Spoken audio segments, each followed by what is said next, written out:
தவ்வு தான் எடுத்து வச்சுருக்கேன். மறுபடியும் இந்த தவ்வில் நம்ம சிம்பிளாக ஒரு தவ்வு ஃப்ரை செஞ்சுக்கலாம். இந்த தவ்வை நான் பரட்ட போகிறேன் சைவமாக. நான் Sivakami, welcome to Siva's kitchen. நான் இந்த மாதிரி ஒரு பிளாக் தவ்வு எடுத்திருக்கேன். நீங்கள் அந்த சின்ன தவ்வு வாங்கினீங்கன்னா ஒரு 4 தவ்வு எடுத்துக்கோங்க. ஒரு 4 தவ்வு சரியாக இருக்கும் அந்த ரெசிபிக்கு. இந்த தவ்வை முதல்ல நான் மேஷ் பண்ணிக்க போகிறேன்.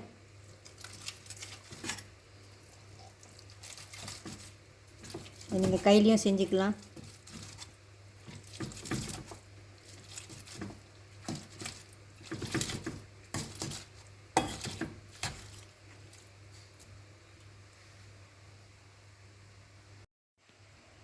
ஒரு சட்டியில் கொஞ்சம் எண்ணெய் ஊற்றிக்குங்க.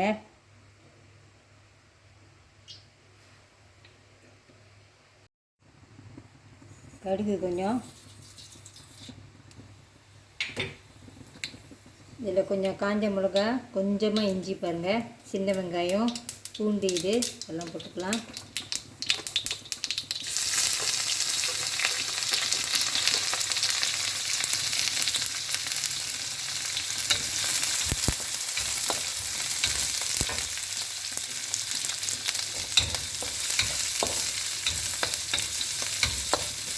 வதங்கிட்டோம்.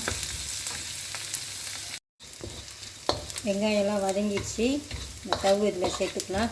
இன்றைக்கி நம்ம இதை கொஞ்சம் இந்தியன் ஸ்டைலில் தான் செஞ்சுக்கிட்டு இருக்கோம். இந்த தவு கோரிங், இந்த தவை இப்போ சேர்த்துக்கலாம்.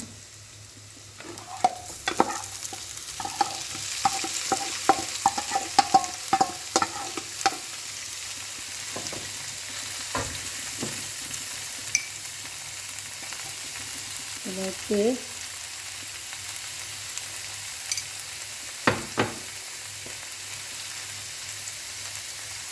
மஞ்சத்தூள் கொஞ்சமாக,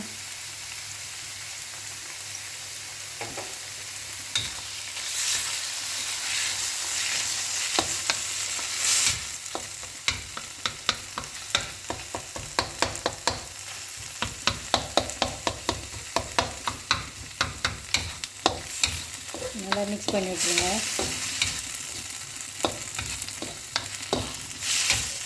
இது நீங்கள் கவுச்சி போட்டு செய்கிறதுனா இதில் கொஞ்சம் இக்கன் பிலிஸ் போட்டுக்கலாம். சின்ன சின்னதாக அந்த இக்கன் பிலிஸை பிச்சுட்டு கொஞ்சம் இக்கன் பிலிஸ் சேர்த்துக்கலாம். ஒய்ஸ்டர் சாஸ் சேர்த்துக்கலாம். அப்புறம் இந்த தவு வெந்துட்டோன்னே அது கூடவே ஒரு முட்டையும் உடச்சி ஊற்றி செஞ்சுக்கலாம். நான் சமைக்கல அப்படி செய்வேன், அதுவும் ரொம்ப நல்லாயிருக்கும். இன்றைக்கி சைவமாக செய்கிறதுனால நான் அப்படி செஞ்சுக்கிட்டு இருக்கேன்.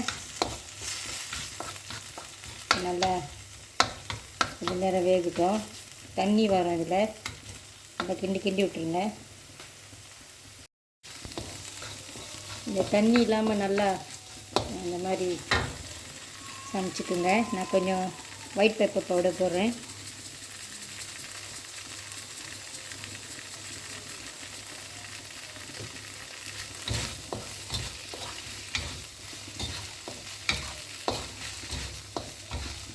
அவ்வளோதான், அடுப்பை ஆஃப் பண்ணிடலாம்.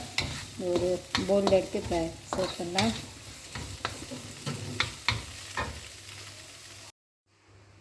மேலே கொஞ்சம் மல்லி இலை போட்டுக்கோங்க, வேணும்னா ஆப்ஷனல். மல்லி இலை நல்லா கழுவிட்டு தண்ணி இல்லாமல் பார்த்துக்கோங்க, ஏன்னா கடைசியாக போடுறதுனால. ஒரு சிஸ்டர் கேட்டிருந்தாங்க நிறைய தவு வீடியோ போடுங்க அப்படின்னு. இந்த வீடியோ உங்களுக்கு பிடிச்சிருக்கோன்னு நான் நினைக்கிறேன். சிஸ்டர் மேரி கேட்டிருந்தாங்க.